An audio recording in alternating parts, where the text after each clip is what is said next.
35% de las empresas tienen menos de 10 empleados. Lástima que 6 de ellos se dedican a cumplir con todos los requerimientos que les exigen los gobiernos. ¿Cómo la ves? Estado de Derecho y transparencia, los reclamos del sector empresarial y también los retos para este gobierno. ¿Y cómo el sector privado se puede poner la del Puebla con los trabajadores a través de la productividad?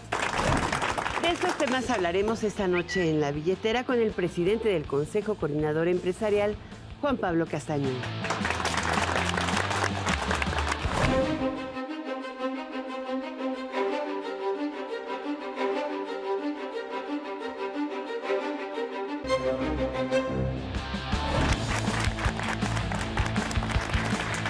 Le damos la bienvenida a Juan Pablo Castañón, presidente del Consejo Coordinador Empresarial. Ahora sí, ya electo, hecho y con toda una estrategia por delante. Gracias, Juan Pablo. Bienvenido, Juan Pablo. Muchas gracias. Y, oye, pues el sector empresarial enfrenta este año, como todo el país, un panorama difícil. No es por echarle la bronca a nadie, pero parece carretera oaxaqueña de subida, ¿no? Y sin pavimentar. Es que empezó el año a lo chino. A lo chino, ¿verdad? Sí, a lo chino y a lo cochino. Sí. ¿Cómo están planteándose los empresarios hacer frente a esta circunstancia? Pues una gran oportunidad para impulsar, pero con verdadera fuerza, la pequeña y mediana empresa. Sí, México tiene ante sí retos muy importantes, el tipo de cambio y la baja de los precios de las materias primas, el petróleo y las demás materias primas. Muchas regiones del país dependen de las materias primas porque son productores agrícolas. Y ahí hay un reto muy importante. Y por el otro lado, eso significa, esa baja de los costos de los insumos significa poder compensar en las propias empresas la baja de costos como con a lo mejor algunas alzas en los precios de materias de importación que no los han podido sustituir. Por eso no impacta en la inflación. Ahí es donde tenemos la oportunidad. Ahí es donde te quería preguntar. A ver, dicen, estando tan bien, ¿por qué me siento tan mal? El tipo de cambio se ha encarecido toda la parte de tecnología, por ejemplo. ¿Cómo no se lo están cargando las empresas al consumidor? ¿Están reduciendo sus márgenes? ¿Están reduciendo inversiones? ¿Cómo le hacen en ese Mira, tú cuando en una decisión de empresa, dirigiendo la empresa y en una decisión de empresa, lo primero que estás buscando es continuar vendiendo y conservar tu participación de mercado. Okay. Siempre, por supuesto, generando valor, generando utilidades, porque pues es la responsabilidad de la empresa. Pero para eso necesitas a tu mercado. Y lo que vas a hacer es ver cómo compensar las alzas de algunos costos con otras bajas que pudieras tener, ahorros, de tal forma de que no impactes a tus clientes. Si tienes que impactar, pues te corres el riesgo. Pero aquí la gran solución está precisamente que se ha podido balancear lo que sube de insumos de importación con otros productos. Y si lo puedes sustituir, y en caso de la innovación y las tecnologías, con la política pública que hemos tenido en los últimos 20 años de diversificar nuestra economía, ya generamos tecnología en México. Centros de diseño para manufactura ya se dan en México. Para textil, para calzado. Estos papos. Y eso significa generarle valor al producto que tienes y poderlo sustituir. México no lo vemos, pero como bien lo dices, Alicia, hemos diversificado nuestra economía de pasar de depender de los commodities, del petróleo y de algunos productos que producimos muy bien en el campo. Hoy tenemos una economía muy diversificada que nos permite afrontar esto. Ya dejamos de depender del crudo. Oye, Juan Pablo, un tema más estructural. ¿Cuál es el corte de caja de Ya, Rubén, le hubieras dicho de qué me hablas, Willis. Exactamente, no, pero el corte de caja de las reformas estructurales. ¿Cómo vamos? ¿Qué le está haciendo falta? Estamos también a expuestas de lo que sucede fuera de las fronteras mexicanas. Nos hace falta por el lado económico aterrizarlas, es decir, que las licitaciones, por ejemplo, en materia de hidrocarburos o la apertura en materia eléctrica se vayan dando en empresas que ya estén invirtiendo y estén contratando gente. El tono, el objetivo de la reforma tiene que ser que haya pequeñas, medianas y grandes empresas generando inversión y empleo. Y eso esperemos que lo empecemos a ver este año. Vamos a ver esta cápsula que ha preparado Roberto y regresamos en un momento. Pese a la volatilidad financiera mundial, el año pasado la economía mexicana creció 2.5%, una tasa que superó las expectativas de los analistas privados e incluso fue mayor a la del resto de los países de América Latina. Y para hacer menos vulnerable al país, el sector empresarial propone un blindaje de la economía interna y reformas para combatir la corrupción e inseguridad que ofrezcan más certeza a las inversiones y también a la generación de empleos.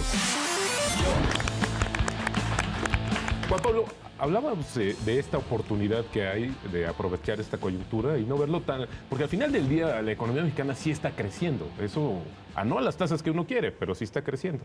Más allá del promedio del mundo, es decir, más arriba que el promedio del mundo, ahí es donde tenemos una oportunidad. ¿Y por qué podemos crecer arriba? Por la diversificación de nuestra economía, por las reformas que hemos estado teniendo, por la oportunidad de que el 80% de nuestras exportaciones van a un mercado, a una nación que es la estadounidense, que también está creciendo más arriba del promedio del mundo. Una cosa importante, hablábamos a la agenda legislativa que teníamos truncada. Recientemente se publicó la reforma que desindexa el salario mínimo y tú les comentabas que hay que revisar muy a fondo cómo vamos a establecer el proceso para calcular la unidad de cuenta ahora y por otro lado para determinar salarios mínimos. De pronto hay propuestas de partidos políticos o de gobiernos para lanzarse a subir todo. ¿Existen condiciones para incrementar 100% el salario? Ya hemos visto en otras ocasiones cuando incrementamos los salarios por decreto que impactan en la inflación y terminan perjudicando a los mismos trabajadores. Es como escupirle al cielo, ¿no? Cuando escupe se ve padre, pero cuando regresa no se siente. Y no te puedes quitar. Con más fuerza. Según la ley, hay niveles de salarios que están, digamos, subsidiados con recursos para que no paguen impuestos y para que tengan más ingreso neto el trabajador. Si tú le aumentas y no modificas la ley, entonces el trabajador llega a una siguiente escala y puede que le resulte en neto ganar menos porque tendría que pagar impuestos. O sea, Y los empresarios no están en contra de que se aumente. Eso No. sí, creo que es importante también el mensaje, sino que se aumente de una manera ordenada. Eso parece dolor de muelas, ¿eh? Nosotros queremos aumentar el salario mínimo y lo queremos hacer de una manera muy responsable para que sí sea efectiva. Distribuyendo, Así pero es. generando valor. Generando destruye, valor y claro. ligarlo a productividad, a crecimiento de pequeñas empresas, quitándole carga a la empresa para que pueda absorber estos nuevos costos de elevar el salario mínimo y no haciéndolo en los mismos tiempos que la revisión salarial de diciembre, pues para que vaya dándose de una manera ordenada. Vamos a ver estas noticias económico-financieras. Estas son las noticias financieras más importantes de la semana. El pasado 2015, el Aeropuerto Internacional de Guanajuato incrementó en un 22.4% su transporte de pasajeros, lo que la hizo la terminal con mayor crecimiento del país. El aeropuerto conocido como El Bajío lideró este ranking entre las 10 que mayor número de pasajeros atienden en nuestro país. Según la Dirección de Aeronáutica Civil, se transportaron 1.472.811 pasajeros en el 2015. Esto solo llega para reafirmar que la región del Bajío es la que más está creciendo en nuestro país. El segundo lugar lo tiene el aeropuerto de Monterrey y el tercero Puerto Vallarta. Analistas encuestados por el Banco de México elevaron su expectativa con respecto al tipo de cambio al pasar de 16.79 pesos por dólar a 17.60 al cierre del año. Al mismo tiempo disminuyeron su expectativa del Producto Interno Bruto de este año, que pasó de 2.74% previsto en diciembre a 2.69% según datos dados a conocer recientemente. También recortaron el pronóstico el 2017 de 3.29 a 3.18% y de 3.57 a 3.42 para el 2018. Los principales riesgos de la actividad económica se concentran en el entorno internacional y en el mercado del petróleo. Este viernes será lanzada la licitación de la red compartida con la que el gobierno pretende ubicar a nuestro país dentro de las 15 naciones más digitalizadas en el 2024. Esta busca conectar 85% de la población a una red 4G LTE de Internet. Podrían participar quienes cuenten con un capital contable de más de 15,000 millones de pesos, que no tengan intereses con operadores de telecomunicaciones y el ganador será el que ofrezca servicios de Internet 4G al mayor porcentaje de la población. Regresamos al estudio. Juan Pablo, finalmente el tema del salario del ingreso, ¿cómo se puede resolver? Y bueno, las instituciones como la Comisión Nacional de Salarios Mínimos, ¿Qué papel pueden jugar y van a jugar en esta etapa? Es fundamental, porque los salarios los ponemos la gente, el mundo del trabajo, trabajadores y empresarios juntos, lo tenemos que hacer. Y por tanto, CONASAMI tiene que reforzarse, modernizarse, dinamizarse, pero la negociación salarial tiene que seguir siendo tripartita, con la colaboración del gobierno y el testimonio del gobierno, pero con el diálogo entre trabajadores y empresarios. Un tema, ¿les preocupa a los empresarios el tipo de cambio o les preocupa más que les paguen los gobiernos a todos los proveedores que les deben? Nos preocupa que se pague a las pequeñas y medianas empresas a tiempo, que se cumpla con certeza jurídica los contratos, que cuando a una pequeña empresa se le contrate, Eso, ¿no? tienen que cumplirse y no después descontarle para sacarle el cheque, sino darle Y certeza. decirle, no, hombre, te doy Exacto. liquidez con un crédito. Necesitamos darle certeza y darle movimiento. Si no, al tiempo, nadie va a querer trabajar en la obra pública, nadie va a querer trabajar Exacto. en lo que se requiere de infraestructura para el país o simplemente los servicios desde los gobiernos municipales. Donde se genera más mano de obra en las pymes, ¿no? Señor presidente, las fuerzas del bien, con una solución para esta situación difícil de las empresas. ¡Tarán! Oh. Ah, ¿verdad? Otra vez, porque la tecnología nacional, hasta mentalmente, concéntrense. Una pregunta antes de retirarnos, porque Especuleto se ha convertido en un inspector que nada más anda pidiendo ¡Perro del mal, cuidado! Échalo.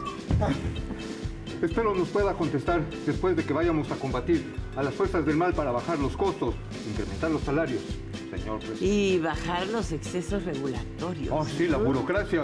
Mire, han echado panza. Porque yo estoy a punto de poner un negocio de papacitos a domicilio. Cuento con usted porque necesitamos trabajar muy fuerte. Considérelo hecho. Hasta luego. Bye. Pues hablando de esto también, el tema es burocracias, ¿no? Hoy hay una propuesta en el Congreso que esperemos que salga para la ley de sociedades simplificadas, ¿no? Pero hoy de verdad abrir una empresa, aunque dicen que es muy rápido, te tarda 6 meses hasta que llegas a tener la cuenta del banco autorizada. Es impresionante. Y Alicia, y sostenerla, porque además de abrirla, después poderla sostener en la legalidad, cumpliendo con todas las regulaciones, es dificilísimo. En México, el 95% de las empresas tienen menos de 10 trabajadores. Ajá. La estadística nos dice que 6 de los 10 trabajadores atienden las regulaciones municipales. No manches. Las regulaciones Wow. estatales y las 60% federales. de tu de tu activo fuerza laboral está en atendiendo regulaciones. Pues ¿cómo podemos vende? crecer, desarrollarnos? Tenemos que despresionar a la pequeña empresa. Oye, pero eso también se ha hablado mucho, Juan Pablo, eso recurrentemente escuchamos hoy. Propuesta específica es impulsar más desde la generación misma de emprendedores, de más apoyos. ¿Qué es lo que podría cerrar ese círculo? Que se pongan de acuerdo, que el mismo formato que sirva para el Seguro Social, que sirva también para el Infonavit y que sirva para la Secretaría del Trabajo, que la inspección de protección civil que hace el municipio o la delegación sea acorde, el mismo formato sea acorde con otras inspecciones que nos hacen de la Federación o del Estado. Una conclusión. ¿Cuál es el desafío o los desafíos más importantes que ves para el sector privado, para el país en este 2016? La construcción, seguir construyendo el Estado de Derecho, el Sistema Nacional Anticorrupción y las leyes de transparencia en los estados. Si podemos tener un marco de convivencia pacífica con certeza jurídica en la convivencia entre los mexicanos, tenemos una plataforma para desarrollarnos sosteniblemente en el tiempo. Pues estaremos buscando que todo sea transparente, ¿no? Muchísimas gracias, Muchas gracias, Juan Pablo. Presidente del Consejo Coordinador Empresarial. ¿Y tú con qué te quedas en esta billetera, Roberto? Que la coyuntura económica es bastante complicada y si no se pone de acuerdo el sector empresarial con el gobierno para avanzar en la misma dirección, creo que no podemos salir de este bache. ¿Y tú? Pues que pensar que el gobierno nos va a mantener y sacar del bache es una ilusión ya inexistente. Son las empresas, la pequeña y la mediana sobre todo, las que hay que apoyar e impulsar para que este país tenga empleo y salarios de calidad.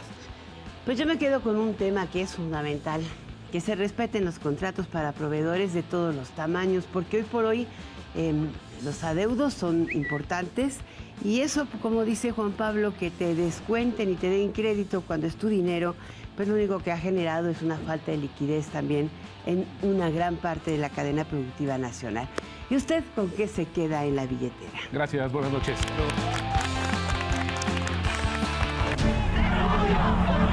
No vamos a matar a nadie, pero de ahí en adelante todo se vale.